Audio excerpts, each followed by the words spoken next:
So they say they want to keep Jalen Hurts in the pocket. He's absolutely crushing from there. LeBron James uses the phrase, keep the main thing the main thing. Plus, DeMarcus Ware and other Cowboy players just acting a fool. Back to the Eagles. Sean Desai got to be better at using guys like Big Play Slay all over the field. We also got a slow motion of the Dallas Goedert tackle.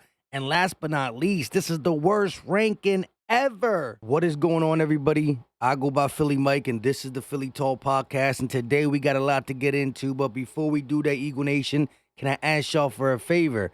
Help your boy out. Hit that like button, subscribe if you are new, and turn on that notification bell so you don't miss any of the videos, live streams, or YouTube shorts. Let's get into it. So I got to start with the NFL ESPN analytic rankings and how horrible they are. I'm not here to say we should automatically be number one just because we have the best record in the NFL, although that should play a big role. However, to have us ranked 7th in the NFL, the Cowboys, the Dolphins, two teams we just beat ahead of us, right? The Cowboys were at full health. You can say the Dolphins were banged up in the secondary, blah, blah, blah. You can say the Ravens have played harder competition. I don't know. You could say a couple different things. But to have us 7th is absolutely ludicrous. And I don't know what type of analytics go into this type of calculation. I'm glad that these games get won on the field, right? We don't just go Eagles versus blah, blah, blah. Let's run the analytics. This team should win. No, because it doesn't work that way on the football field. You can't judge this heart. And the Eagles have a lot of guys who are playing with heart. Mind you, Jalen Hurts is just getting started. Last 3 games, he is 69 of 92, 805 yards passing, 8 passing touchdowns to 1 interception with a $125.5 passer rating. Yes, his knee has been nicked up, and that's why this bye week is going to be huge for the Philadelphia Eagles, both him and Dallas Goedert. However, the passing game has looked clutch. I'm talking bread basket throws to Devontae Smith, A.J. Brown the game prior. But a lot of people still have this narrative. Keep Jalen in the pocket. Keep Jalen in the pocket. He's delivering. That is a dot. There's a lot of zone over there, and it's a dot to Devontae Smith, whether it's a go route, whether it's him dissecting, going to his second or third read. Jalen Hurts over these last couple of weeks has been lights out in the pocket. And when he does get that knee right, because it will, there's no ligaments torn, right? We were all so nervous when Jalen Hurts got hit low, laid on the ground, grimacing, and almost fell back down on the first attempt to get up and clearly limped off the field, right? We remembered he was limping in Washington. And in that one, I thought I saw my life flash before my football life. I said, what are we going to do? I totally forgot about who we were playing, why we were playing. I was only worried about Jalen Hurts at that time, but I'm glad he was able to muscle through it and get the big-time dub versus the Dallas Cowboys. And man, oh man, have we seen some patheticness from former Cowboy players, beat writers, content creators, and fans on Twitter. He's like, I'm just going to leave this right here. DeMarcus Ware talking about 5 old championships. Can somebody in the comment section let me know which one DeMarcus Ware took part in winning in the 90s for the Cowboys?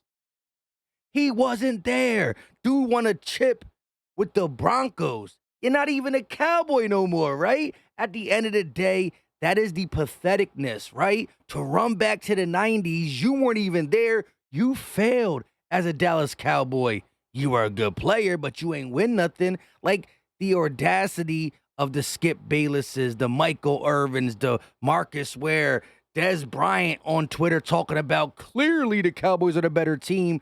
The delusion in their mind, and you got guys like ESPN Analytics just trying to back them up, right? Putting the Eagles 7th behind the Chiefs, the Ravens, the Bills, the Niners, the Dolphins, the Cowboys. That is absolutely disgusting. And again, the Chiefs are a good football team, And when we go to Kansas City to play them, I expected it to be a close spread, as the Eagles have opened up as 2.5-point underdogs for the Super Bowl rematch at the Chiefs on 11/20 after our bye, the first time they will be underdogs all season long. So we weren't underdogs against the Miami Dolphins, and we shouldn't have been. We were home, two good teams, and we won. We weren't underdogs against the Cowboys, and we shouldn't have been. Two good teams, one clearly better in the Philadelphia Eagles, but we were home. Now, I think Eagle Nation on Twitter, hopefully it pops up on the screen, tweeted this, but the next 4 games, the Eagles are underdogs and are predicted to lose by the NFL, ESPN, analytic metric system, whatever it called. We're supposed to lose to the Niners, Chiefs, Bills, and Cowboys. I promise you that won't happen. We're not dropping 4 in a row, especially if this bye treats us as right as we believe it's going to treat us, due to the fact that one of the weak links has been what position? Not just secondary in general, but the slot. And we should be getting Bradley Roby back. He only played a little bit, but we've seen the spark. And again, when you have guys who are more veteran leadership in that secondary, or at least know where to be, know how to take on coverage when it's passed off to them, because clearly on that Michael Gallup drop, nobody took the coverage from the next guy, and he was wide open, but he's a bum and he dropped it. It's as simple as that. But the pass off coverage from here to here to here, Nakobe Dean was late, and the secondary got to be better, but it starts with fixing the slot. Right now, Cindy Brown has struggled a little bit in the slot, and so has Eli Ricks. Let's look at the secondary PFF grades once again. 89.1 for Blakenship, which is good. Slay with an 83.9, which is good.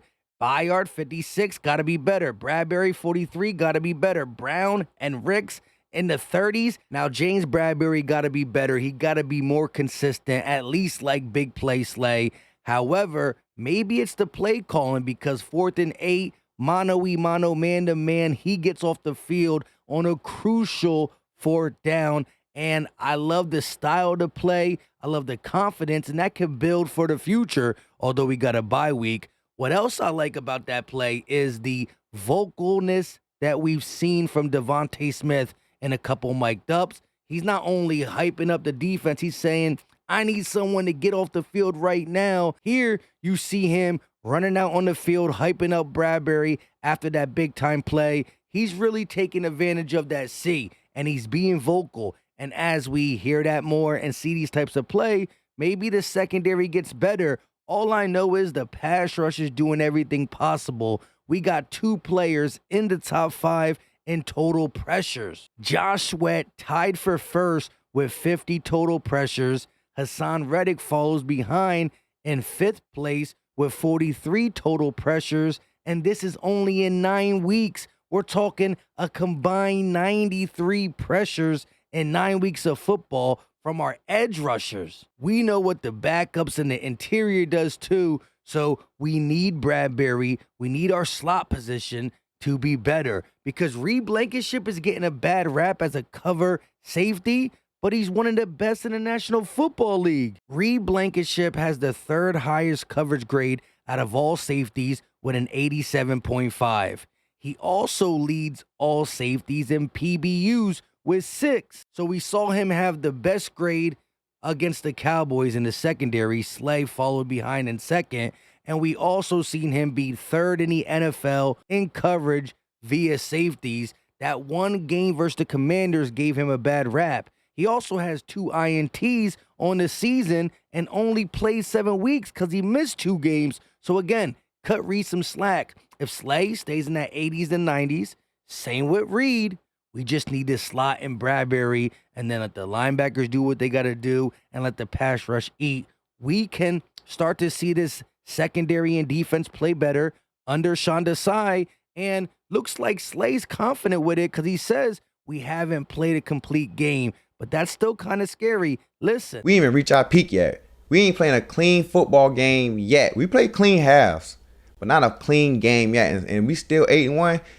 Should make y'all scary. That's scary. He also talked about why he couldn't shadow CeeDee Lamb, saying again, he doesn't know how to play zone from the nickel. And CeeDee Lamb does play outside, but he plays a lot more snaps in the nickel, right? So every time he goes to the nickel, he follows him. That's going to let Dak know, oh, they're in man. Let me change up this, change up that, and exploit their man every time. So he can't do that. Now, if it's a guy who goes in the slot once in a while, but primarily stays on the outside, Slay could shadow. And again, it's what Sean Desai says. So as much as we talk about the secondary pieces, there have been times where we're just out of the play due to the call. So Sean Desai, show me some good stuff, show me some bad stuff. We need that whole back end to get right for real, for real. Flipping it back to the offense to end the video.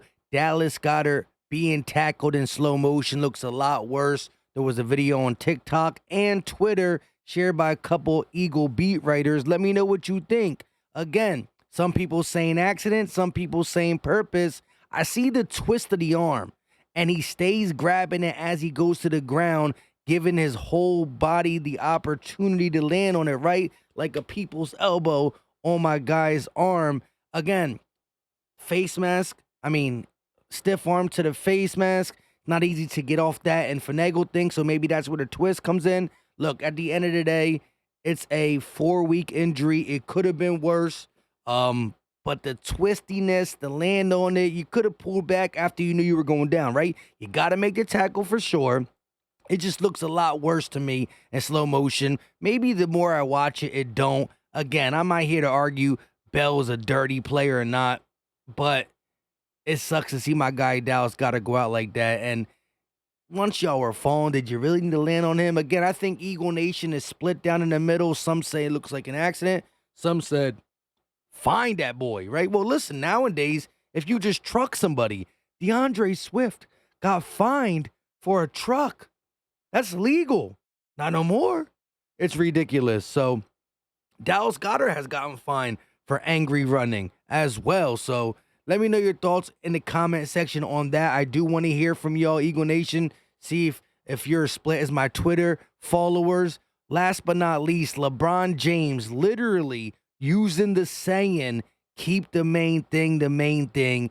That's how important Jalen Hurts has become in the sports world. Just trying to keep the main thing still. And keep defending, keep rebounding, keep playing. He goes on to say, keep defending, rebounding, playing.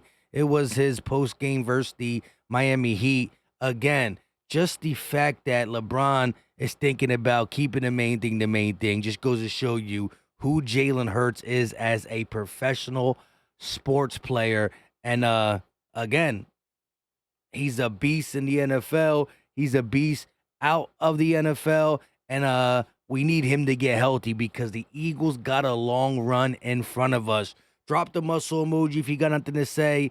Hit the like button for your boy. It is free, easy. It don't cost a thing, and it's greatly appreciated, especially when you combine the like and the subscribe with that bell. Don't forget to check out the merch, right? Air Hurts. A lot of people have already copped the Philly Dog shirt. Get the Philly Dog hat, but the Air Hurts. Listen, he's going to have some incredible games down the stretch, so get your Air Hurts shirt. Link in the description and the pinned comment section. I go by Philly Mike. Let me know your thoughts. We out.